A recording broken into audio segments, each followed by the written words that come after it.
All right, let me get going here. I think Jerry and I will open this. So I'm Martin Steinman, for those who haven't met me yet.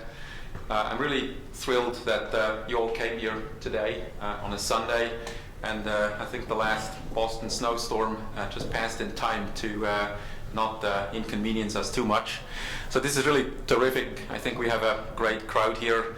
We started up slowly this afternoon, and I think are going to get ready for a really exciting and very full day tomorrow. I think I would just like to recap real quick how this came about and how we ended up here. I think some of you have attended CoLab last year in Fort Collins at Colorado State University, which was really our first CoLab we ever did. And I'd like to remind everyone that CoLab is not an ESUS conference. CoLab really is a SIP Foundry conference. And SIP Foundry has been around for a number of years, since about 2004. And I had the pleasure at that time to create this organization at a time when I still was on the venture capital side, and we were in desperate need of a capital efficient and fun go-to-market model for one of our companies. And I think over the years it has developed into a very sizable organization. We have, from the very beginning, not focused on the SMB market, and therefore never really were in direct competition to Asterisk, but focused instead on building a true unified communication solution that was a lot more than voice, but something that would address large enterprise needs. And if I look around in the crowd today and see many of the large companies being here using this solution in production today, I'm quite impressed that we made it to that point. I think we have followed through and delivered a solution that indeed can be deployed by really large organizations, including Fortune 100 organizations. And we have been able to support these organizations in production, which I think is a great testimony to the way our support team works, and we in general have collaborated over the years. And I think one of the things that I hope stands out in collaborating with a company like ESUS and an organization like SIP Foundry is this closeness, the ability that we can talk about what your needs are, that we can figure out how we solve problems together, that we can help each other with production issues, that we have a fast turnaround time for new features, that we can innovate at a speed that large companies simply cannot innovate. So I think with that, I see Jerry over there. I'll hand it off to him to introduce a few additional people and talk about how the day will unfold. Jerry? Thank you.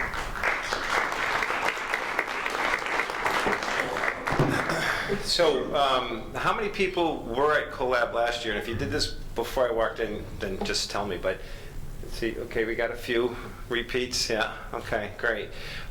We had a real blast last year out in Colorado Springs for the first one of these, and we all walked out of there. The team at ESUS and I think a lot of the people in the community walked out of there, feeling like we really had something rolling, and that we needed to do this again. And this year, hopefully, people will feel the same way when they head out of here. But I think it just goes to show that we've really started to build something here.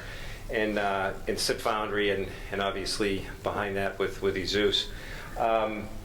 So before I turn this over to just to talk about some of the logistics and what's going to happen the next couple days, first of all, this is really relaxed if you haven't figured it out yet. This is not a typical conference, so feel free to be relaxed and enjoy yourself and try to get as much as you can out of the other people that will be in this room over the next few days. I'm waiting for the first of what I'm going to call little, thank yous, but or Chotskys, or whatever perspective you look at this on. And Christina, is Kathy going to bring me those little things? Okay, you want one? I need two of them. Yeah, thank you.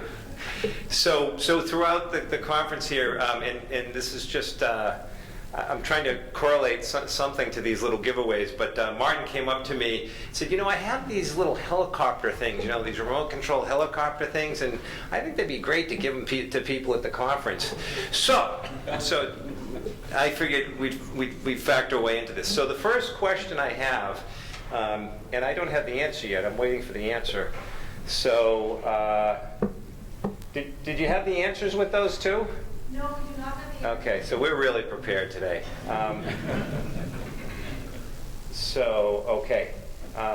This is going to be hard to do without the answers.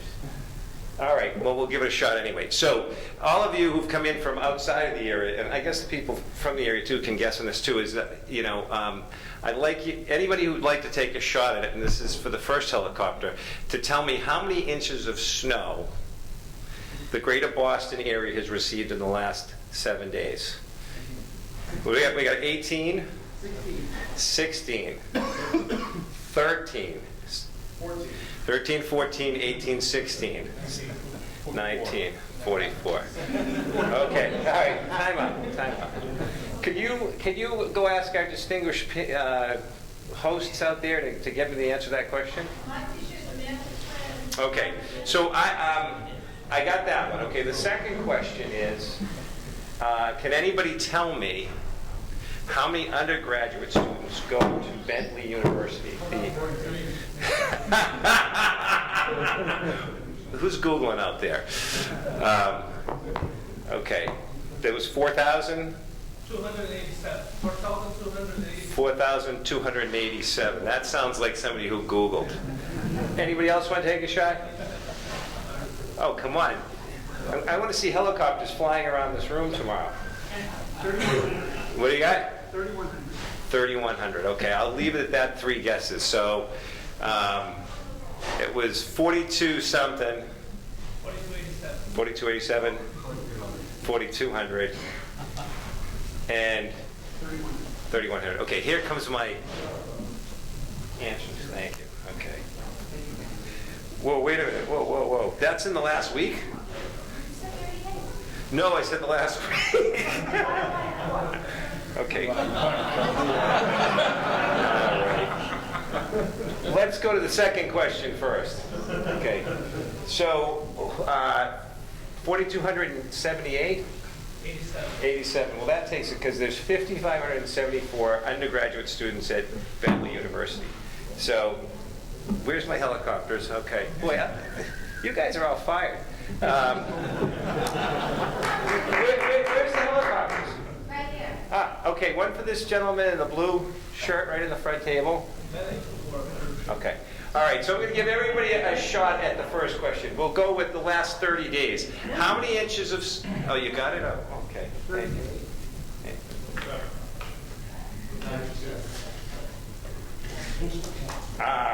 Okay. That's the last 7 days. Okay. Okay. The amount of snowfall in the last 7 days in the greater Boston area. Go ahead, Alan. Give me another one. 24. 24. Come on. Nobody wants a helicopter. 13. What's that? 13, 19, 7, 21, and 15. Okay, we'll leave it at that. Who had the highest? Was it 24?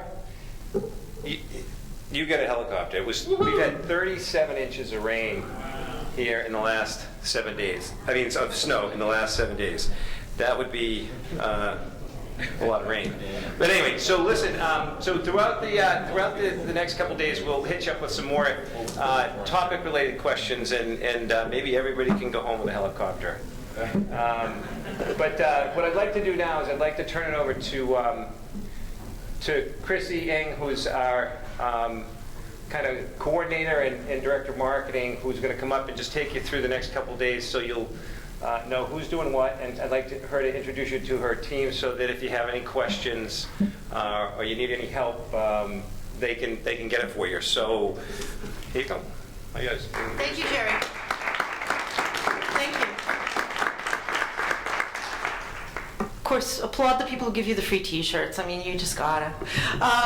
So in your packets, you should have one of these fine agendai. However, This is going to be your guide to where to go, what to do throughout CoLab while you're here. As you can see, we're going to have sessions all the way till 3 p.m. here in the main hall tomorrow, covering a variety of really exciting topics, including virtualization, as well as a keynote by Martin Steinman and by Blair Pleasant in the afternoon. And then after 3 p.m., we're going to have breakout sessions. Some of you are going to stay in the main hall, and some of you are free to choose a variety of other sessions that are going to be going on in the classroom down the hallway. It's very a la carte. It's vote with your feet. You can go from one to the other. You can take in half of one session and half of the other session, as long as you leave very quietly and don't throw tomatoes. So take a look at your agenda. On Tuesday, we're going to have a full day of training with Mike Pichet, who is our Director of Technical Services, for those of you who are registered for the training. For those of you who are not, we have from 1 p.m. an alternative program, because this year we are co-located with Cloud Camp, the world's leading cloud unconference. And Cloud Camp is going to be taking place again in the hallway down here, as well as in the main hall. And that's going to have a mobile session from 1 till 5, and then an open unconference from 5 till 8, where people will have the opportunity to propose sessions. So if there's anything about cloud that you want to talk about and you're not attending the trainings, you can take part in Cloud Camp. For anything that you need while you are here at CoLab, please talk to the fine ladies at the front desk, Kathy Deshane and Christine Yee. Kathy, wave to the folks. Kathy rocks. Kathy is awesome. Please, everybody applaud Kathy. And Christine, if you are lost, if you feel hopeless, if you just really, really need a parking pass, please ask Kathy and Christine at the front desk. Speaking of parking passes, please pick one up on your way out if you haven't already. You can park in the Tula Cava parking spots with one of those parking passes. And if you don't have one of those parking passes, then you would not be able to park. So you'll get ticketed, so please do take one of those parking passes. For the training, everything will be set up for you on Tuesday. Just please bring your laptops and be ready to take part from about 8 a.m. till a little bit past 5 p.m. If you want to stay past 5 p.m., Cloud Camp will open its doors to everybody who was part of the training after 5 p.m. so that you can take part in the 5 to 8 sessions. And we specifically requested and planned that they break the Cloud Camp into 2 so that anybody taking part in the training will also be able to take part in at least the second half of Cloud Camp. All of these sessions are going to be videotaped and are being live broadcast over the web for those of you who are following at home. Hello. They're also going to be available on the EZU's YouTube channel afterwards, so that if there are any people back, in your office that you want to have take part and look at these afterwards, you're very welcome to do so.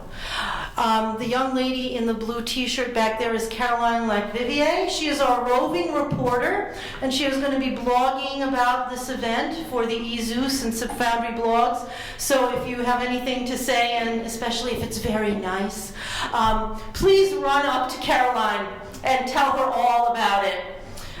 There's overflow seating up there as well on the balconies, and tomorrow there's going to be more seating down here. Hi to the people on the balcony.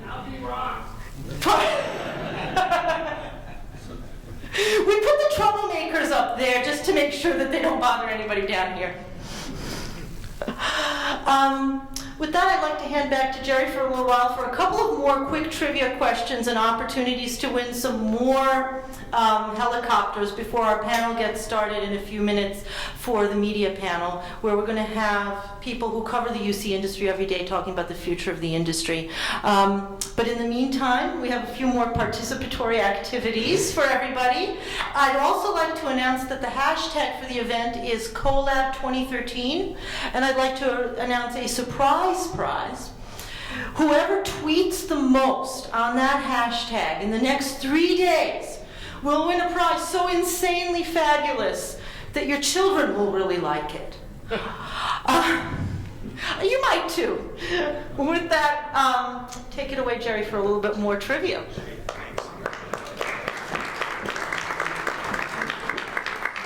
Actually, that's it for the helicopters right now. I don't want to overwhelm you with helicopters. But what I did want to do before we break into this panel discussion is I just wanted to get a little feedback from some of you out here who are in attendance and find out what it is you're looking to take away from the next couple days. And I'll start with Todd, if he wants to be the first to go. I mean, Because I'm a big mouth, you think I'm big? well, you owe me. But actually, I will ask a couple more. But why don't you start it off? I mean, why did you come to CoLab? Mike told me he wasn't going to answer anymore. Good job, Mike. I came because I'm a big believer in the open source community, and I love the product, and I love to hear what other people are looking to get out of it, and understand some of the future, and you also learn about where it came from. Sometimes helps you understand things. We've had that discussion with Douglas earlier today about natural birth and stuff. So, I'm excited to see what other people, how they're implementing it, what features they depend on and rely on, and I'd like to see why in the future. I'm going to call on a guy who just can't get enough of public speaking, and that Don. How did you end up at CoLab? Yeah. Well, I just signed up. Oh, by the way, he has the shortest commute to get here out of anybody in the room today. But what is it that you'd like to walk away with? Well, I just wanted to meet a lot of the people that had email correspondence with, and to see what's new, that type of stuff. And you've been working with SIPX for how long? In 2010. 2010. Okay. 2010. Yeah. Okay, so now I'll be random. Would anybody else like to share what they want to walk away with over the next couple of days? Why they came? Anybody? One of the Pat Live guys? Yeah, so we came to CoLab last year with the intent of learning the product very quickly and bringing online a large customer, and very daunting task, but a lot of folks out here in this room, we made it happen. So we're interested in seeing what other folks are doing to push the edge of what the product can do, and sort of see where the next thing is at, and talk with other folks who are doing like things. So I won't put anybody else on the spot, but I will say, and kind of to reinforce what I was getting at before, and that is that I think the best part of getting together over the next few days will be rubbing elbows with the people next to you and talking about what they're doing, what their experience has been with the technology. And also building some relationships that maybe will last and act as a resource for you, going forward, working with the technology.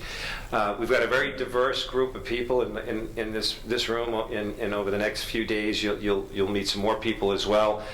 We've got developers. We've got people who use this day to day. We've got people who just are starting to stick their toe into the water. We've got people who sell this, both commercially and people who sell services around the open source products. So there's a really interesting group of people. There are people here who actually make technologies that allow us to deliver this as a complete solution. And I think there's a lot to learn, and I hope everybody has a good time. And like I said, this is really relaxed, so enjoy yourself, and hopefully you get a little bit of a recharge for when you get back to the office on Wednesday or Thursday, whenever you make it back. So I'm going to wrap up. Do you have anything else you wanted to add? Nothing, we're good. Okay. Unless you want to introduce our team real quick. Why don't I let you do that? Okay. I think it's always important to see who is actually here, and this is the event where we can actually bring our entire team together.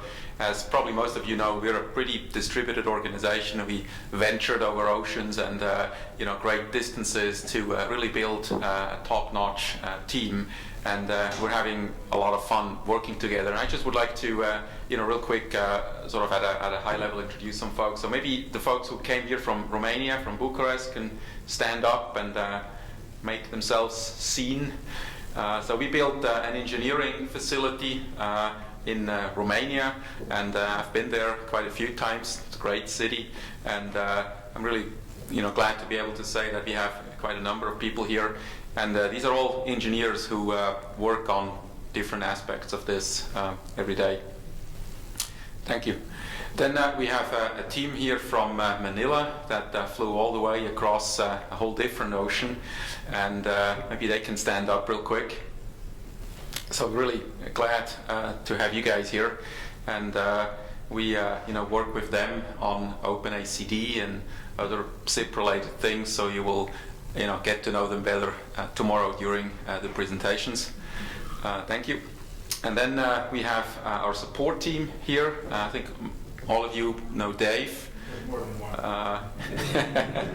Yes, luckily.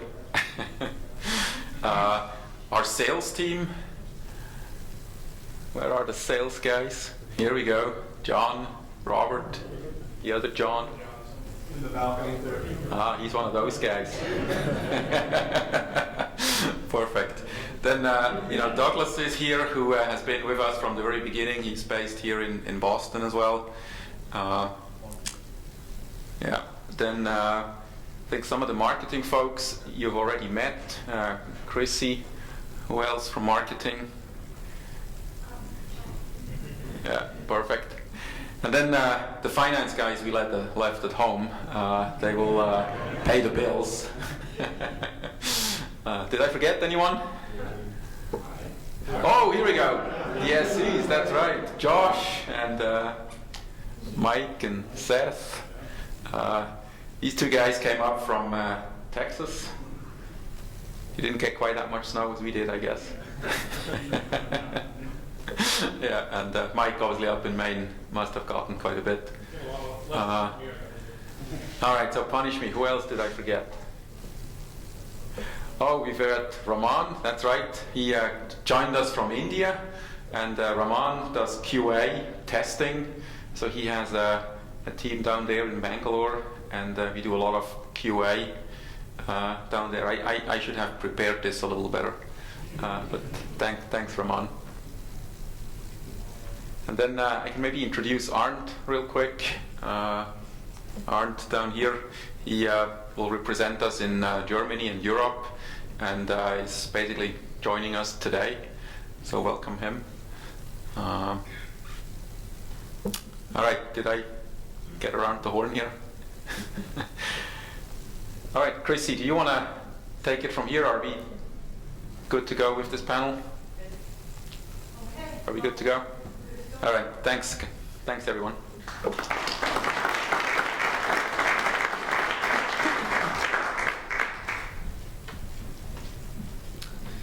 Thank you, Martin. Very excited to get started. So, really, who better to kick off a conference about the future of the UC industry than the people who cover it and think about it every single day? The analysts and the journalists who write about it, publish research studies about it, think about it day and night, tirelessly. And I'd like to introduce three leading journalists and analysts who cover the industry. And we're going to have a little bit of a talk about where is UC headed, where is virtualized communications headed, and what are some of the concerns that we're going to be addressing a year from now, 5 years from now, 10 years from now. With that, I'd like the panel to stand up. Erik, Tessa, Bill, and come on up and join me.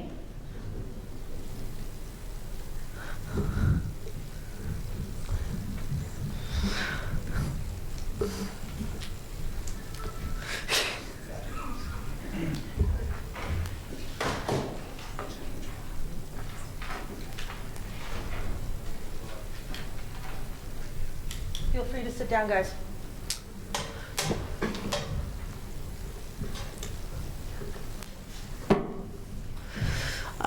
First off, can everybody hear us when we speak without mics? Yes. Okay. Then let's just move down the line and everybody introduce yourselves, how long you've been in the industry, and what your experience in it is. Erik? You're the closest. You have to start first. Fantastic. My name is Erik Linask. I am the editorial director at TMC. I've been covering unified communications for the general communications landscape for the last 8 years or so. Really enjoying it more than anything else, watching the entire industry evolve, watching folks like Easy to do what they're doing. So it's fantastic to be here. Chrissy, thanks for having me. Thank you for coming out. Bill? Howdy, I'm Bill Haskins. I am an analyst over at Wainhouse Research.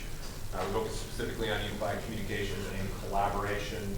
I have been in the industry for a little over 15 years. I have my roots back in the old Global Cross and Telco days, where I ran for those guys there, kind of hosted video conferencing, audio conferencing, web conferencing services, also ran their internal UC IT guys as well. Contrary to Erik, I hate this industry. I love it. There's a reason I've been. There's a reason you find yourself in this place for 15 years, and yeah, it's a cool time to be in this industry too. It's shifting faster than we can possibly keep up with. So good for everyone in this room. Can everyone hear me? I have a soft voice, so I'll try to shout. I'm Tessa Parmenter of Tech Target. I'm the site editor at SearchUnifiedCommunications.com. I've been with Tech Target since 2006, and in that area I've been covering the networking industry and understanding what the UC applications are doing to the network. But just this past year, I've taken over the Search Unified Communications website, which everyone in my media group is jealous of, because UC is just the coolest beat to be on. That's awesome. I'm sure you believed that even before you joined the.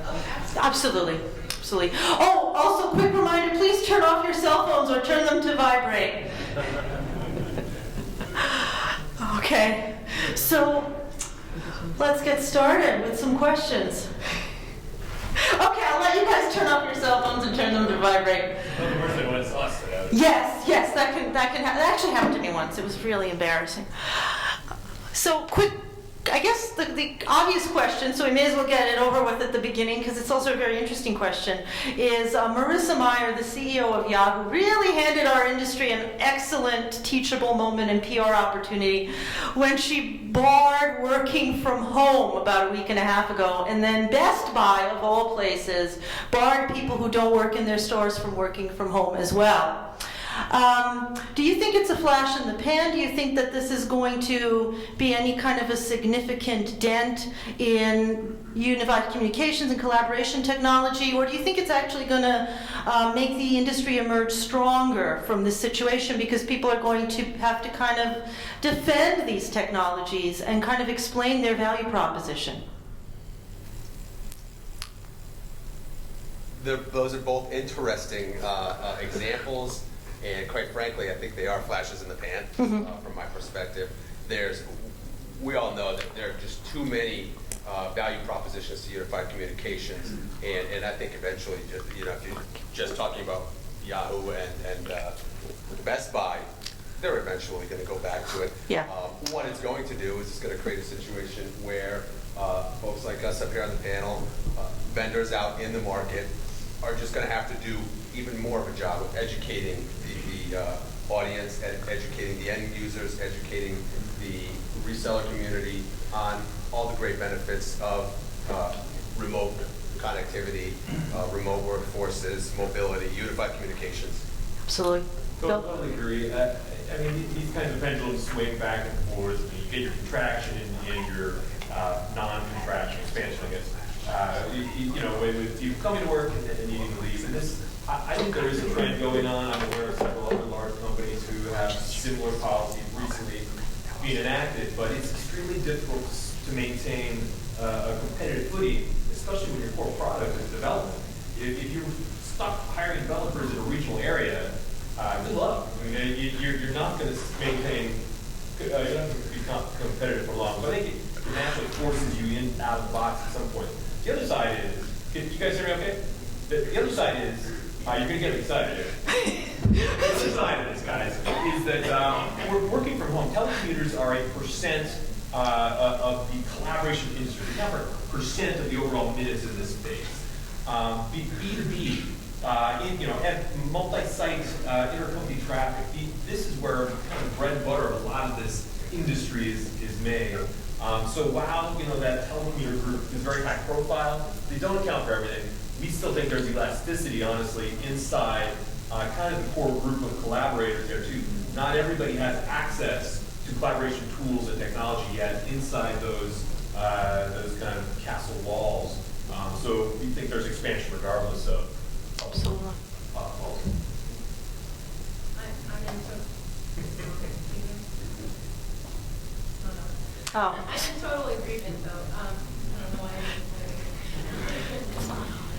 but I do think those two scenarios have brought in some reasons why we should defend UC even more. I think, I'm a teleworker myself, and I'm always offended when someone says, "Oh, you work from home." Oh, no, You don't work. You don't actually do work from home, and I think that psychology needs to be reversed. And one of the things I can do that is bringing accountability into some of those UC tools, like video, for example. You can, actually see someone and know they're actually on the call paying attention. And I think that will be hopefully driving the video industry forward even further. Absolutely, absolutely. And Bill, you made a really interesting point about how so many people, whether they're remote workers or not, don't have access yet. And that brings up another thought, which is sort of shadow IT, which goes beyond BYOT, and people sort of setting up their own parallel universe of communications tools when they don't get what they want from IT.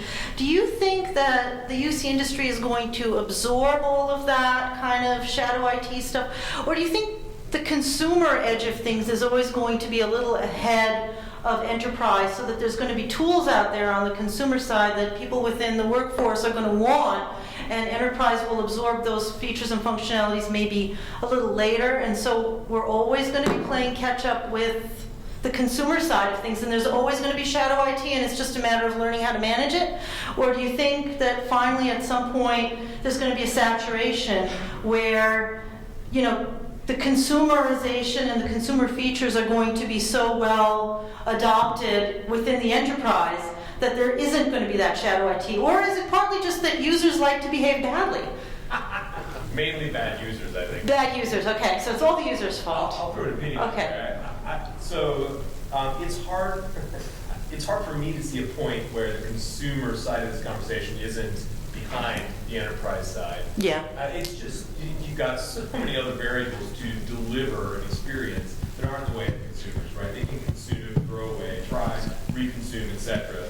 I agree that I think it's creating. We're working on this parallel talk track about the ununification of communications. It's not. Chip. Not yet. Don't touch it. He gets too excited when he has a mic. Exactly. It's not uncommon for an enterprise worker to have 2 or 3 or 4 different solutions on there, especially their mobile device, that do the same thing. Lots of video communication. I've got Skype, I've got FaceTime, I've got the UC client on this thing. And it's not uncommon to have this kind of natural escalation through those ununified solutions based on who you're communicating to. I'm sure you've all done it yourself. Let me try and get a hold of you via sort of it doesn't work. Well, hey, let's go to Skype. Let's try Google Hangout real quick. And I think that mindset is becoming more prevalent than you might think. So you have users who are good at this stuff. They're getting good at shadow ops. It's not necessarily a bad thing. But I don't know about you guys. Every enterprise that I talk to it is concerned about providing, at least being able to provide a consistent experience across this, at least this UC track, right? The better you can coach users to have them become good collaborators through a consistent tool set, the easier it will be for them to communicate, and the more cost effective. So you're gonna, there's this obvious ongoing battle, right? Availability on one side, desire to control and provide consistent experience on the other. And I think it's that same pendulum thing. Absolutely. Anybody else on the panel? Okay. I think that Bill touches on something important, that we're still seeing an awful lot of siloed usage within, especially as the enterprises get larger and larger, and whereas you have to get buy-in for the UC investment from the executive suites, it's incumbent upon the IT organizations to ensure that the entire enterprise understands what the benefits generally across the enterprise are, but more importantly, what's good, why is this new unified communications solution, why are these features, why are these new products good for me? How are they going to help me perform my specific role better? And that's when you start breaking down those silos. That's when you start getting around that shadow IT situation where everybody's trying to bring in their own solutions when they know, okay, this is how my job is going to become better, and this is how I'm going to be more effectively able to communicate with my customers, my colleagues, whoever I need to communicate with. What would you say, Eric? The core premise, the foundation of UC, if you don't have everyone all in on the same platform, you lost your variable, right?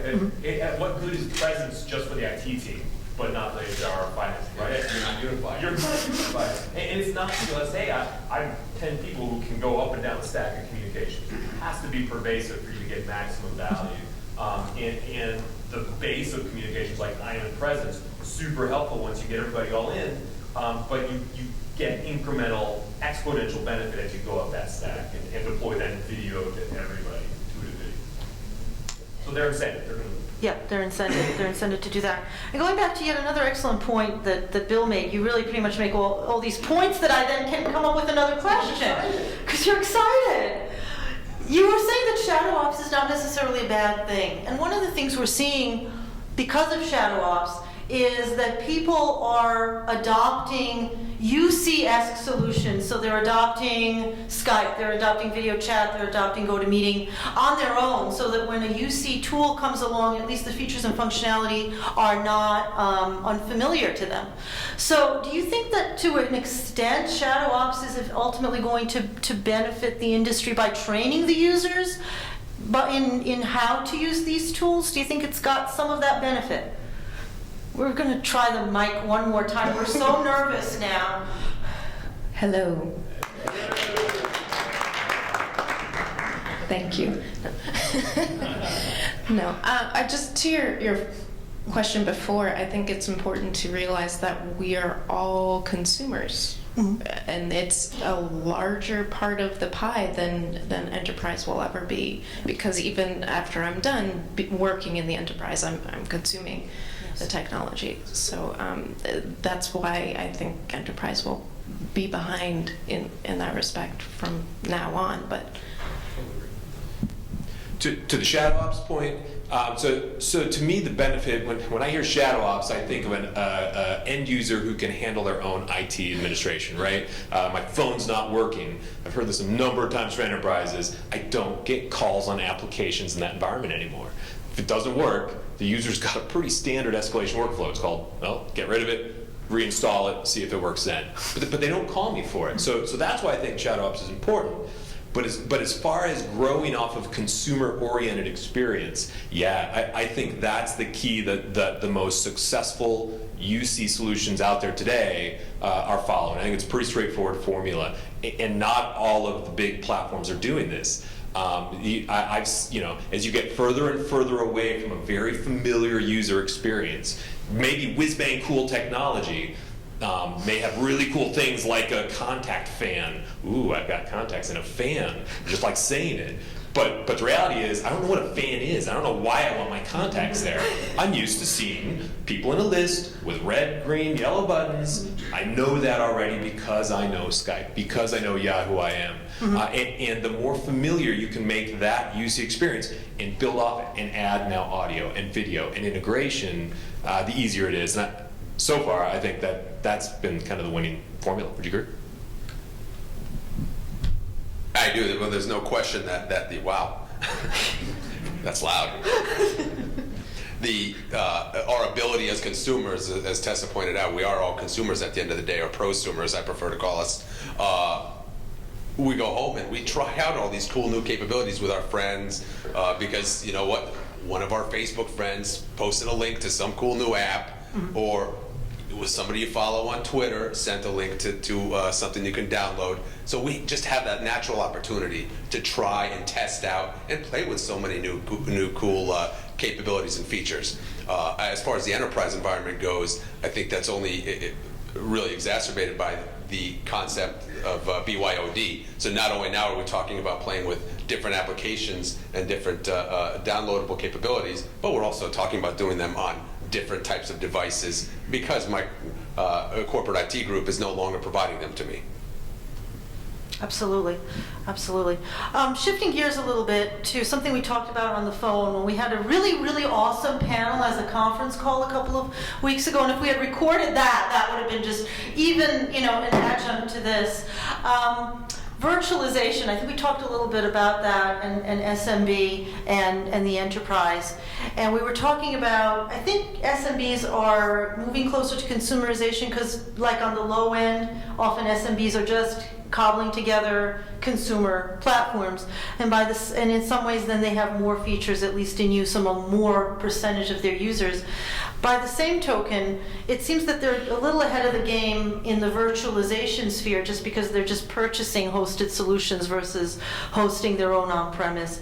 Do you see that continuing? Do you think SMBs reach the saturation point and now the enterprise is going to become more virtualized next year? Or do you think we've still got a few more years to go before everybody kind of gets the gets virtualization and starts getting involved with cloud-based communication? Well, I think one of the reasons, you're right, the SMB market sort of led the way in terms of the hosted or cloud or virtualization space is because of the selling point that initially permeated the market, which is cost savings. Mm-hmm. Since then, we've come to realize, okay, so there may not be, over the long haul, as much of a total cost savings as we may have originally been made to believe, but the fact is there are all those soft savings, those soft benefits that actually completely outweigh what those what the hard dollar savings may or may not be. And that's why, number one, absolutely the SMB market is going to continue adoption, and I think why you're going to see the enterprise start recognizing that there's so many huge benefits to being able to take some of those responsibilities away from my internal IT organization, being able to support, I think maybe the most important part of it is being able to support my mobile workforce. Mm-hmm. My mobile workers have to connect in some capacity anyway. Why not using virtualization technologies or to a hosted provider or to a cloud provider? Why does it have to be directly to something that my internal IT organization has to control? Yeah, the move to cloud for me in the UC space is inevitable. I spend about 6 months of the year working to size the market and forecast the UCAS specific market. But it always happens slower than I expect. I've been, this is the year for UCAS, this is the year for video, this is the year for all these things, and it's always a much more protracted conversation than I expect, especially in the enterprise space. The variables for the enterprise partners that I work with that are most kind of forefront in their mind, there's a ton of complexity that these guys are looking at to in the mid to large space, 1,000 bigger 50,000 person seats. Their problem statements towards achieving UC are often much more fundamental and foundational than just finding a good service provider. They're looking at integrating things. They're trying to figure out how to weave through, kind of surf this complicated mess from their view. And the reality is that I think a lot of enterprises today are choosing to hold on to some of the control rather than put that out in the cloud as they look at what they perceive as maybe a complex environment. So the root question is, do I trust my IT staff? Can I go out and can I hire some high dollar IT professionals, put them in place in my data center, and expect that they can give me better experience than I would from my logical cloud provider, which is often Verizon or AT&T or local telco, that their telco relationship, who may be managing their TDM infrastructure today or their WAN, right? And the answer is almost always, I can provide that kind of support. Much better when I'm talking about UC, when I'm talking about higher level IT services. So you have this kind of fear, uncertainty, denial around quality service in that mid to large enterprise. But you also have a really solid emerging solution space in those telco providers, in larger solution providers who've been working very hard to implement good cloud-based solutions. All of those tier 1 providers have been working easily 24, 36 months at deploying Cisco HCS or some foundational technology and building services around it. And the reality is it's just going to take them a little while until they have kind of a poster child product to say, we've been doing this for 5 years, right? We got it like the back of our hands. And the logos are growing in this space. I would say every UCaaS provider I talk to, almost bar none, talks about big deals in the funnel. Hey, I'm closing a 500 seat customer next week. Hey, I'm closing 1,000, 10,000. One guy, next year we're rolling out a 60,000 person MNC. Much more common conversations. Still the exception as far as the overall market, still really heavily on the SMB side, but the flywheel's turning. It's just going to take a little bit before everybody's on that page, I think. Same thing.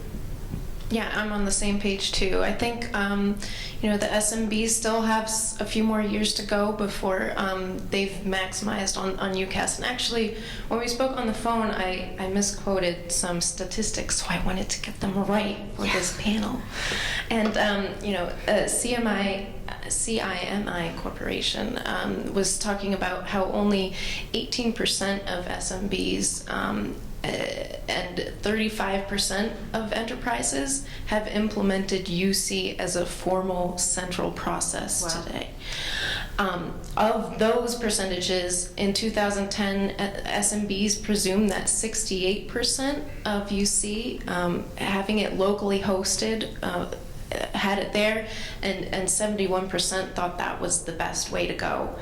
Now, in 2012, SMBs presumed that 44% of their UC was locally hosted, and only 41% thought that was the best solution. So I think, today we're going to see more and more. It just makes sense for SMBs to do it in one solution if they don't have the talent in-house. Enterprises, on the other hand, I think Bill might have more information on that, but they're looking at hybridizing their deployments. That's just where they're at right now. They can't do a full solution. It's just too big, too messy, to speak to Bill's point. And the number one UCaaS adoption reticence is due to limited cloud customization. That's the number one reason they don't want to move to the cloud, but the number one reason for moving to UCaaS is by having that redundancy for your UC, because a disaster recovery can offset the costs. Absolutely, absolutely. And then the other question kind of springs from that is hybridization. What kind of hybridized solutions are you seeing taking shape out there? And do you think those are a transitional thing? Or do you think that there are going to be some enterprises that are going to stay hybridized for a variety of reasons? And if so, what are those reasons? Cool. You very well put. It's not that the enterprise is not in the cloud today, it's that they're not all in. If they're in the cloud, it's always hybrid. And the reality is, but by hybrid, majority seats on-prem, perhaps a location, a smaller location, or perhaps a partner, a recently acquired site in the cloud, that kind of conversation. And all of the, especially tier 1 UCaaS providers I talk to say, if you're going to play in the enterprise space, you have to account for this. The reality is, even if the enterprise they're talking to, 20,000 person shop, multinational, has said, we're all in, we're going with platform A, B, or C, okay? We're ready to go there. They're still looking at a protracted march to get there, right? It's still, on the best day, a 4-year march, a 5-year march, often associated with PC aging life cycle and internal network activity they have going on. So the reality is, it's not this forklift move into the cloud. It's a trickle. It's give me a site, give me a few locations, give me an IT team, give me a function, with the intention that over time I'll grow that presence in my cloud. But totally also agree with the fact that not only DR, but regional support. A lot of companies who've got magnet sites, say in North America, I've got a 35,000 person campus, but I have smaller satellite sites spread throughout the world. It doesn't make sense for me to drop regional pools and regional presence everywhere. So you have these other providers trying to capitalize on that, creating global footprint to suck up some of that multinational need. Couldn't agree more regarding the distributed organizations. Obvious case where you're going to see both kinds of deployments. Bill, one of the things though, I think you're going to see a lot of differentiation as far as different vertical markets are concerned. You're going to have some instances, especially those vertical markets where a lot of mobility is required. They've got huge mobile workforces. I think you're going to see more of a move towards, I'm not sure how quickly we'll see any really large enterprises go all in, but more towards a cloud solution, the more they need mobile solutions. You think? Mobility, niche needs. I mean, we spoke a little bit on the phone about what the vertical is looking for. If you get outside of kind of the standard bread and butter, you start talking about healthcare, others who have more specialized needs, and a good opportunity, contact center, another good one. Functional needs. You see a number of cloud services springing up, I think, niche providers who are catering specifically to these kinds of needs and being successful at it, perhaps more successful in an all-in conversation than the ones who are trying to do just kind of a vanilla, maybe email, some IM presence, etc. Absolutely. Absolutely. Switching gears again to another topic that's really kind of transforming the industry, and it's going to be a loaded question. Is this the year of mobile? Was there ever a year of mobile? Will there ever be a year of mobile? Or did mobile, I'm a marketer, and every single year we were told there would be the year of mobile when everybody would be getting all their marketing messages on these things here. We kept waiting for it. Like maybe the president would announce in the State of the Union address, this is the year of mobile marketers, okay? But no, in fact, it just sort of snuck up on us, and now we're looking at a situation where 67% of email messages are open on mobile phones. And it just happened. So are we in the year of mobile? Did mobile sneak up on us? Is it still Godzilla-like waiting for us? And you can address this both from an SMB standpoint and also from an enterprise standpoint as well as consumer. I'll throw some nuggets out. We could talk about this for probably half an hour. So our numbers show SMBs having higher demand for mobile solutions actually than enterprise necessarily, expecting that there is more B2B communication, more small regional footprint, and that a lot of the knowledge workers inside enterprises are stuck in the Yahoo syndrome of primarily talking to other people inside my cloud, inside my walls. Not that the demand's not high also in the enterprise space, but it's higher in small to medium. The question though, for me, being the UC guy, is what is the demand for mobile UC? What's going on in the VoIP specifically, VoIP versus cell displacement, video on the smartphone, what's going on in this space? We've all seen the Apple syndrome happen out there, displacing what we thought were enterprise kind of ways to communicate mobily. BlackBerry being thrown over the shoulder, Apple and Android, taking that place. So you've got these smart, powerful devices out now in commonplace. The question is, what does the end user really want to do from a UC standpoint on them? So we poll these specific questions.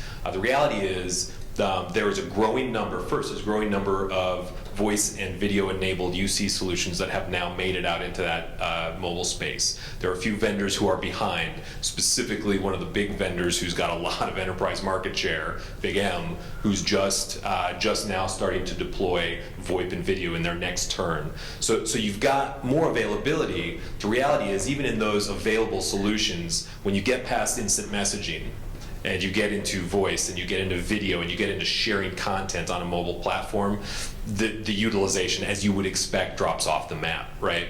I talk to a lot of enterprises who say, I'm not deploying a UC solution until I've got mobile voice and video. I want VoIP connected to this. I want to take a phone call and I want to distribute it to mobile endpoints the same as I do my desktop.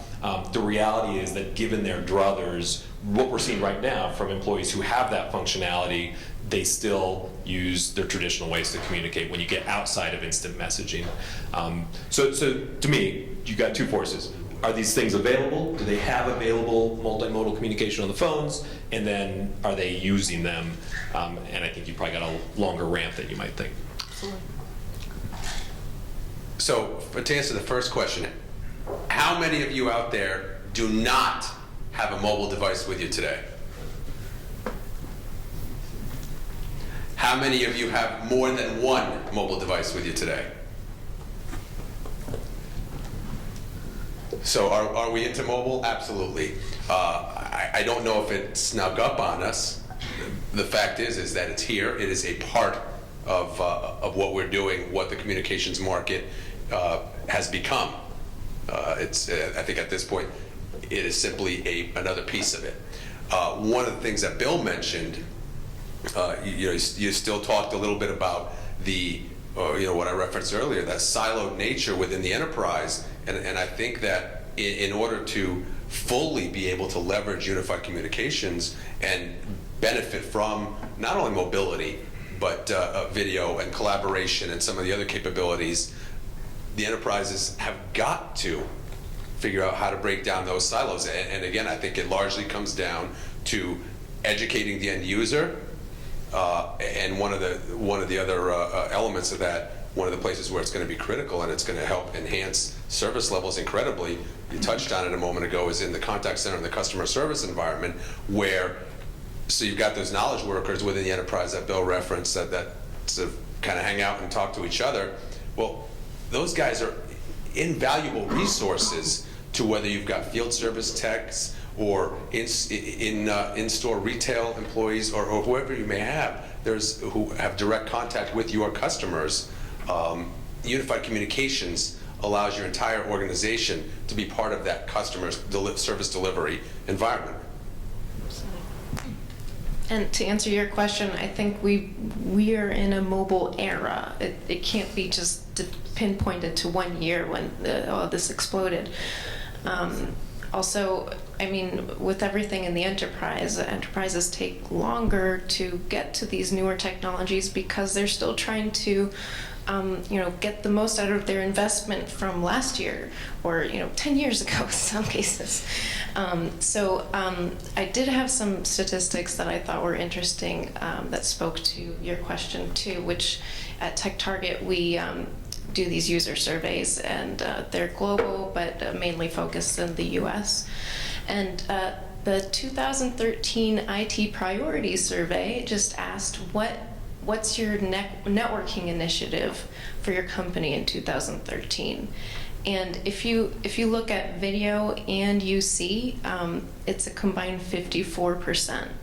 Say 25 to UC and C, Unified Communications and Collaboration, and 29% to video. Mobile device management for bring your own device got 31%. So that is really speaking to that.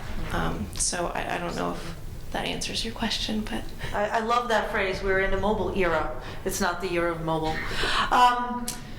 Touching on another very hot, kind of cutting edge, trendy topic, and we'll have questions. We have time for one more question, then we'll open it up to the audience. WebRTC. How is it going to transform our industry? Is it going to make it go away? Is it going to change it? Or is it going to just get absorbed in as another way of delivering unified communications without making any of the existing ways go away? Or are we going to just be talking about the WebRTC industry in 5 years? Well, aside from feeding the homeless, RTC will solve all other problems. It's just something that I think as an analyst, you want to say this phrase as many times as you can. WebRTC. It's the latest buzz that everybody can just say and feel smart about. The reality is, I think we all know, a lot has to happen for WebRTC to have material impact. A lot is happening, right? But there's a lot of different layers that have to come in line for not just transport, not just can I send a video stream, but can I signal correctly? Can I signal down into the enterprise device? A lot of players have to come in line with that. Some that are resisting, some that are coming out with their own kind of versions and spins on these things. But from my chair, especially as I talk to a number of the more progressive vendors out there, there are, I think, more R&D cycles right now inside the UC shop pointed towards how I leverage this technology than a lot of the other solutions out there. It opens the door. It obviously opens the door to every device out there. Yeah. Gives you a huge, which is in some teams' benefits, not other vendors' benefits. So, the question is not, will it change the landscape to me? Will this allow us for a standard client kind of experience? It's when, and it's probably further out than we think again. Okay. Absolutely, excuse me. Absolutely, Bill. It is absolutely going to change the landscape. There are obviously those who think it is going to completely dominate the communications landscape. There always are. I think the truth of the matter is WebRTC in itself, the theory that it's going to allow you to have direct browser-to-browser communications without having to download additional applications or interfaces is fantastic. But again, then maybe you're looking at it on a consumer level.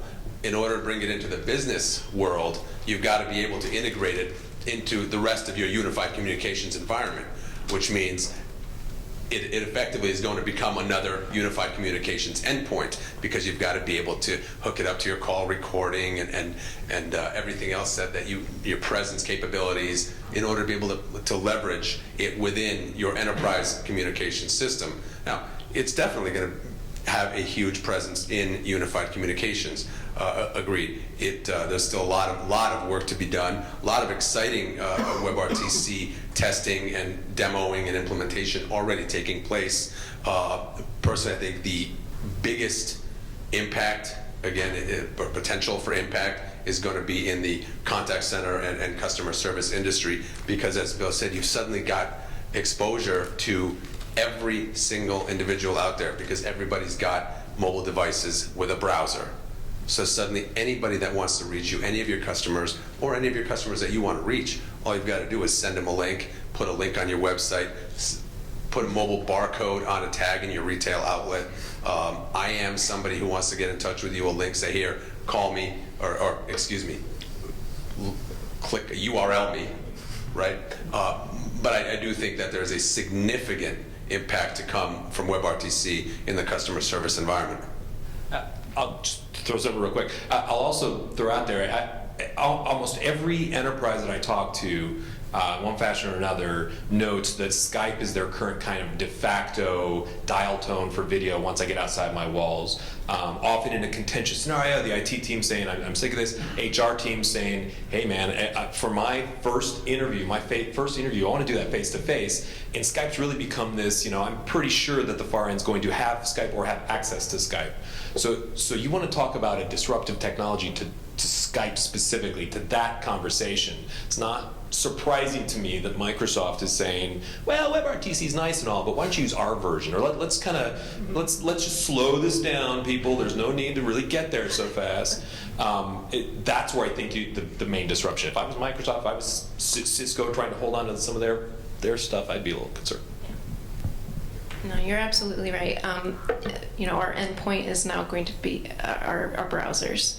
And I think there's going to be a lot of hype with vendors, speaking, and rightfully so. They should be in research and development about it. But when I spoke to my software developer friend, he was like, it hasn't even been ratified. What do I have to worry about it for? So, you do have those two lines of thought, and I think the WebRTC is in its infancy, and 6 months ago we were still trying to learn the word. So here we go. Absolutely. With that, I think I'd like to open it up to some questions from the audience. So I'm sure you've got a lot of questions that you've been kind of holding for our panel, and feel free to raise your hand. Yes? So who was the software developer that said it hasn't been ratified yet, so what do I have to worry about? We're not telling. I actually want to say it was my ex-boyfriend. Oh, well. Anybody else? Hey, come on, the folks up there. You must have questions. No? He's not rocking. All right. You. So, could you provide some structure around cloud within your C space?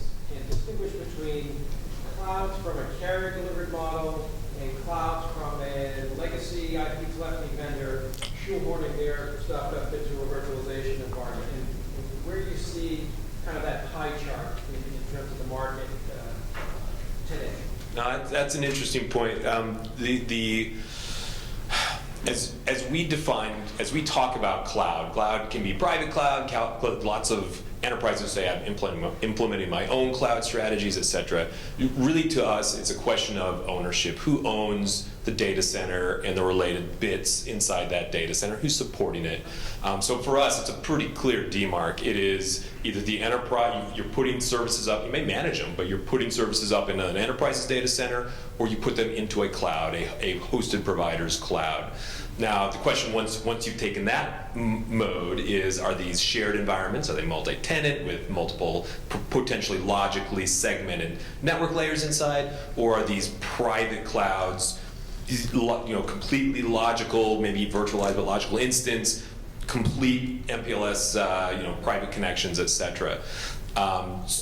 So the way that appears to be moving forward, Cisco has done a great job at providing a platform right now, a multi-customer, not multi-tenant platform that allows companies to logically segment the application layer. But certainly in the mid to large enterprise space, these appear to be much more private network conversation. It's like, it should be the same level of security I have on my enterprise, but with the benefit maybe of virtualized backend for cost purposes. That appears to be the majority of the enterprise conversation. Small to medium doesn't really seem to matter. Lots of internet stuff out there, 8x8, right? Yeah, just come on over the internet, we'll do VoIP for you. Why don't we add some IM presence and web and etc.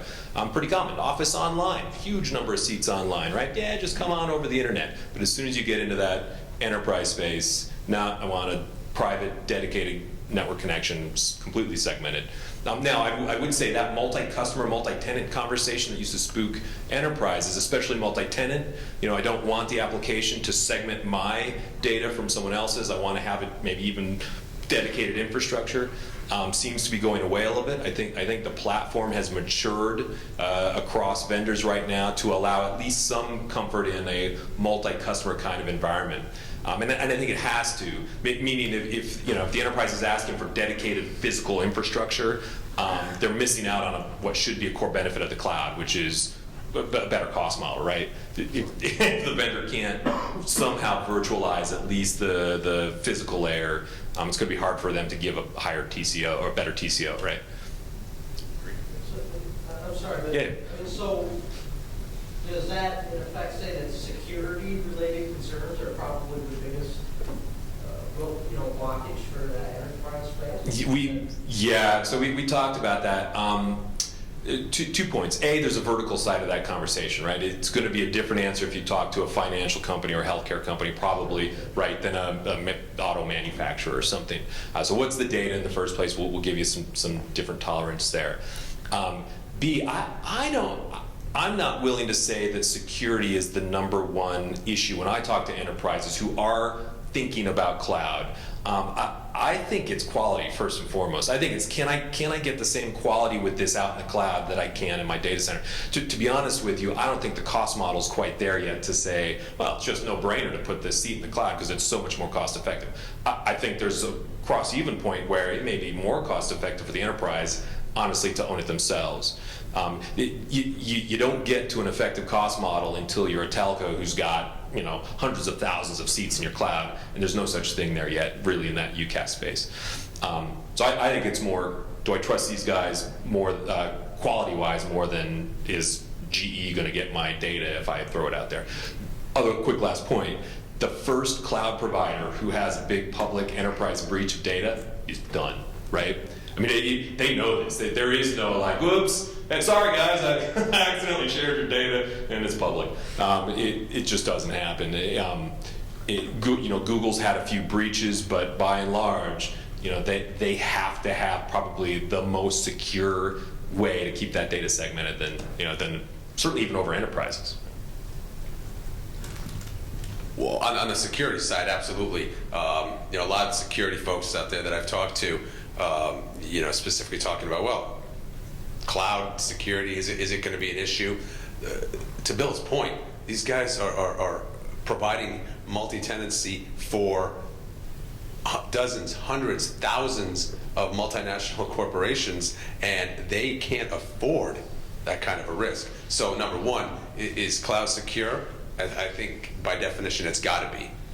As far as public versus private infrastructure, specifically enterprise versus the small and medium-sized business space, what we're going to start seeing more and more of is unified communications as a service, providing an opportunity for the MSP world to take and add to their traditional core sort of networking and security and other managed services offerings, to build on that, provide a UC service, and add to the value that they're already offering in a valued partnership.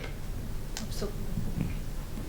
Yeah, I don't have much to add from what Bill and Erik said, but one thing to know that one of the obstacles for deploying UC has not just been the ROI and trying to figure out the costs associated with it, but it's, at least from our survey, it says a lack of trained IT staff. And if you don't know how, if you can't figure out how to do it in-house, you're going to have to go to the cloud or a managed service provider, or someone else outside of your industry. Absolutely. I'm personally, this is a really interesting point. You got me thinking a little more. You got to think also about the guys who are running the cloud. Who's going to win in the cloud in the future? And there's a whole bunch of different segments of vendors out there vying for some cloud offer. You got standalone VoIP offers like 8x8 or growing into the UC space. But you have a huge amount of motion up in that network space. I think every network provider knows if all I'm doing is providing MPLS circuits in the future, I'm on a road to zero, right? So what's the application? Why do you want me to use my connectivity, right? So take that premise. Lots of money being spent in data centers right now for those guys. Lots of time and money being spent in how I become a better cloud provider in that space. But how the engine inside a telco works. The more manual the process, the more you have to touch every customer, the less you can provision, in a more automated, multi-customer kind of fashion, the harder it is. They want everything to ideally flow end to end from provisioning into a billing kind of statement. And if I'm building what's traditionally segmented IT services, and I got to spin up an instance, I got to provision that instance, etc., it's hard for me to do. Those provisioning and billing engines are deep ingrained into those telcos, and they're slow moving. So for them to get all of those pieces to work well is some time. So what it means out of the gates, a lot of these guys, Cisco did a great job again with that HCS platform because they can spin up, they can virtualize one side of it. Microsoft not so much. So if a company says, I want you to host Microsoft, they have to build an individual dedicated environment right now for all intents and purposes at the mid to large space. So I expect that conversation, that we move towards multi-tenancy. I think the guys who are in this conversation providing the service are going to push for that. They're continuing to push for that. They're working on that. But until they get there, it's got to be a dedicated conversation for a lot of these guys. Absolutely. We have time for one more question. Okay, Alan. All right, so just sort of quick thought question. So I've thought about this problem, this sort of cloud problem for a while. I came up with a term I call it sort of the cloud burn. This is what the cloud burn is. The cloud burn is we all get about a multi-tenant platform. As a matter of fact, a good example of it is Facebook, right? We have no control of that application. It just does what it does. Now, since it's free, we're okay with that, right? It's really not a productivity tool we use every day in our business. Flip that to a little bit different platform, like Salesforce.com we use as part of our business every day. They make revisions and changes to Salesforce, and they do a very good job of communicating what the changes are. But those changes have been relatively minor compared to what's coming. Now you move to Microsoft, or one of the other big players, and when they decide all of a sudden they want to revise or up the rev of that software, and you got tens of thousands, 20,000 of employees, and suddenly their user interface that they've been using every day, all day for their work, suddenly changes tomorrow, what's that going to be like? And since you paid for it, you get to say, no, I don't want to move. And then if you say no, then who else gets to say no? And then how many revisions of software out there running in the cloud? So again, the cloud burn, and it's happened to us. Dude. Yeah. Good point. Now, I managed a WebEx product for years, and we had that exact problem. The issue becomes exponential once you start integrating these services in your business process too, which is one of the foundational kind of views that you're trying to take with UC, right? And we have the same thing. You end up with this weird approval-based, can I upgrade your cloud, please, conversation. And in the background, you've got your ops guy who's responsible for supporting these guys saying, well, by June 1st, we're all going to be on the same version. Well, guess what? GE pays you $1 million a day, and they're not going to upgrade until they say it's ready. It's a really good point. So I'm just agreeing with that violently. Awesome. On that note, whatever is sticking to your platform is open source, then some of the decisions they make for you, you might have control over. So, you can't control Salesforce, it's not open source. But if they make decisions that you're not comfortable with, there might be an opportunity for someone else to take that platform and host the people that aren't served. But that's even scarier, because you could have extended this cloud service with your own proprietary extensions, which now suddenly aren't going to work. Think about that. It's even scarier. I think it's a great point, and it speaks to there's no immediate solution I think any of us have in their head for these guys, other than this private kind of relationship that the cloud provider has to have, certainly at the mid to large enterprise space. Once you have critical mass, any sort of customization, and perhaps that's a stepwise tier of service that the cloud provider then offers, which is, hey man, it's your environment, I'm running it for you, better cost, I provide support, and pay me a little extra, you get the flexibility to kind of roll your own, call your own shots. I don't have another solution. Great, it is an absolutely great point, Alan, but it's something that we've all dealt with on the consumer side, right? Whether it's with our Microsoft Office or whether you've recently bought a new PC or laptop and had to figure out this crazy thing called Windows 8. It has tiles. It has the tiles. Or the Facebook or anything else, right? Comes with a new tile-based or non-tile-based interface. And I think when you're forced to do it, right, I think we'd all agree, if you're forced to do it, we're going to end up figuring it out and ideally, hopefully, becoming equally productive or more productive than we were with the previous edition. I love it. The other side of this is it's not like this burn that we have ongoing in conversation here is mitigating movement to the cloud. Look at Microsoft's last release of Office and what they're really trying to get everybody to do, which is move to an OpEx model, go to their cloud, right? And guess what happens? They start controlling more of those upgrade cycles, the user experience. I think every end of that consumer conversation is becoming more and more cloud-based. And so perhaps one artifact of that is that we become immune to the burn. And we're just like, oh, that darn you, Facebook. All right, I'll still use it. Has anyone seen that picture where Mark Zuckerberg is surrounded by zombies and somebody has? Wait, that's not true? Can you send that? Okay, Tess, you had some final remarks. No, I just want to see that zombie picture. Oh, okay. No, I've got it here on my... No, that's all right. Okay. Well, I think this was an awesome panel, and I want to thank all of you guys. We're going to be sticking around for a little bit longer to ask some questions.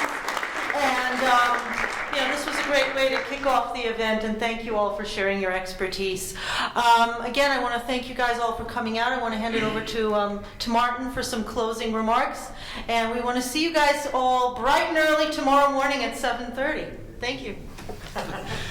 All right, thanks, Chrissy. I just want to make sure we give Chrissy a big round of applause. I think she did an awesome job here today.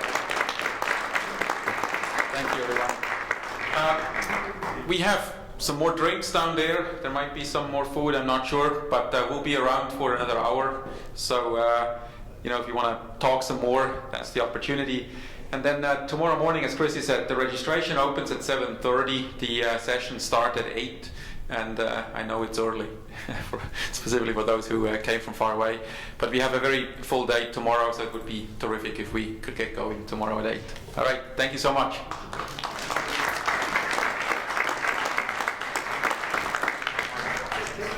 we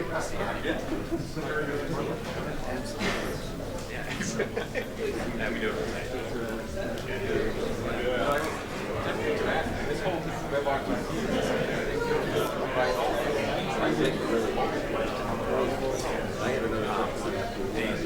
We've got